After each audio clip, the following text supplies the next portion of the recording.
আপনি যদি জানতেন আপনার অনুপস্থিতিতে আপনার পরিবারের আপনার সবচেয়ে কাছের মানুষগুলো কি আপনাকে নিয়ে বলে, তাহলে না আপনি অনেকের সাথেই হেসে কথা বলা বাদ দিয়ে দিতেন। আমরা কিন্তু এটা জানি, আমাদের খুব কাছের মানুষগুলোই আমাদেরকে নিয়ে সবচেয়ে বেশি সমালোচনা করে। কিন্তু কিছু সময় আমরা পরিস্থিতির শিকার থাকি, যার কারণে তাদের সাথে সুন্দরভাবে কথা বলতে হয়, তাদেরকে সম্মান করতে হয়। হ্যালো এভরিওয়ান, আসসালামু আলাইকুম। কেমন আছেন সবাই? আশা করি সবাই অনেক অনেক ভালো আছেন। আলহামদুলিল্লাহ, আমরা অনেক ভালো আছি। এই ভিডিও ক্লিপগুলো কিন্তু অনেক দিন আগের। বলেন তো কোথায় গিয়েছিলাম? বলতে পারবেন? গেস করেন তো। গিয়েছিলাম এমন একটা জায়গায় যেখানে আমার আত্মাটা বারবার টানে, কিন্তু পরিস্থিতির কারণে যেখানে আমি আসলে থাকতেই পারলাম না। আচ্ছা, গিয়েছিলাম চিলাহাটিতে, যেখানে আমার ছোটোবেলা থেকে বেড়ে ওঠাটা অনেক অনেক স্মৃতি, অনেক অনেক কিছু আছে, যেখানে আমার পাপ্পা এখনও আছে। আমার পাপ্পার রেখে আসা অসংখ্য স্মৃতি আছে, আমার শৈশব আছে। এই শহরটা, শহর বলবো না গ্রাম বলবো জানি না, শহর বললেও খারাপ হয় না। চিলাহাটি এখন অনেক উন্নত হয়েছে। আমার না চিলাহাটির প্রতি একটা আত্মার টান কাজ করে। আমার না বারবার যেতে মন চায়, কিন্তু আসলে পরিস্থিতি এমন হয়ে গিয়েছে যে সেখানে এখন যেতে পারি না, থাকতে পারি না। যেতে পারি না ভুল হবে, মানে সেখানে পার্মানেন্ট থাকতে পারি না। আজকে যদি আমার পাপ্পা বেঁচে থাকতো তাহলে নিশ্চয়ই আমরা চিলাহাটিতে থাকতাম, সেই গ্রামটার কাছাকাছি থাকতাম, অনেক অনেক স্মৃতি, অনেক অনেক আপনজন মানুষদেরকে নিয়ে থাকতে পারতাম। আচ্ছা, সবই হয়তো কপালে ছিল, আল্লাহ হয়তো চেয়েছে এভাবে থাকবো, তাই আর কি দূরে আছি।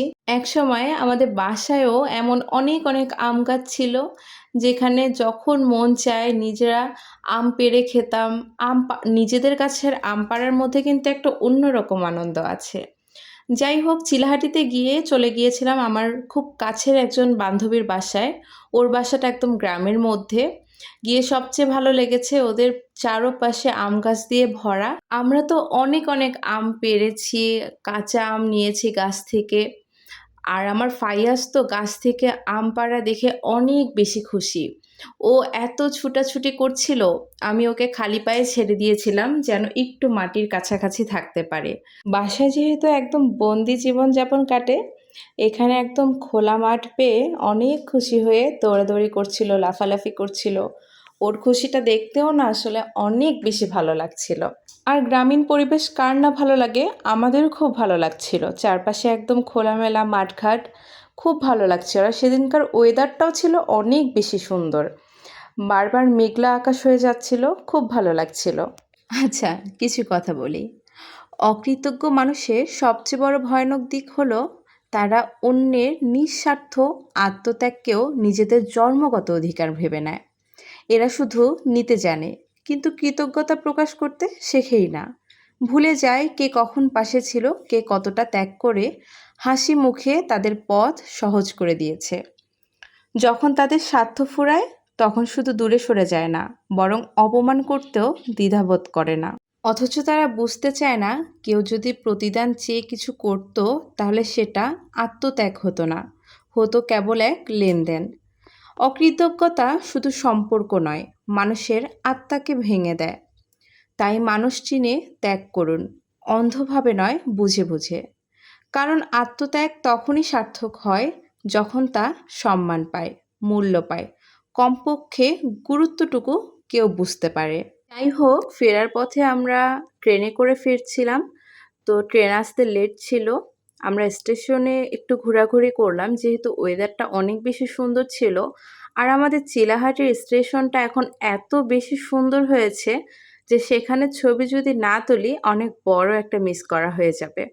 তাই স্টেশনটা অনেকটা সময় ঘুরে ঘুরে দেখলাম, ছবি তুললাম, ভিডিও করলাম, অনেক অনেক ভালোও লাগলো।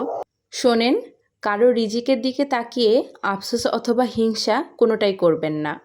কেননা আপনি জানেন না আল্লাহ তাকে এই রিজিক দিয়ে কী থেকে বঞ্চিত করেছেন। এক আল্লাহ ছাড়া আপনার ভেতরের সংগ্রাম আর কেউ জানে না, কেউ আপনার সাথে থাকে না। পরিপূর্ণ বিশ্বাসের সঙ্গে আল্লাহর কাছে চাইতে থাকুন, নিশ্চয়ই তিনি আপনাকে এত বেশি দিবেন যে আপনি খুশি হয়ে যাবেন। আর বিশ্বাস রাখুন, আল্লাহই একমাত্র আপনার সহায়ক। দেখুন ট্রেন থেকে সেদিনের ভিউটা এত বেশি সুন্দর ছিল, সুবহানাল্লাহ। আজকে তবে এই পর্যন্তই। সবাই ভালো থাকবেন এবং আমার পাশে থাকবেন। আল্লাহ হাফেজ সবাইকে।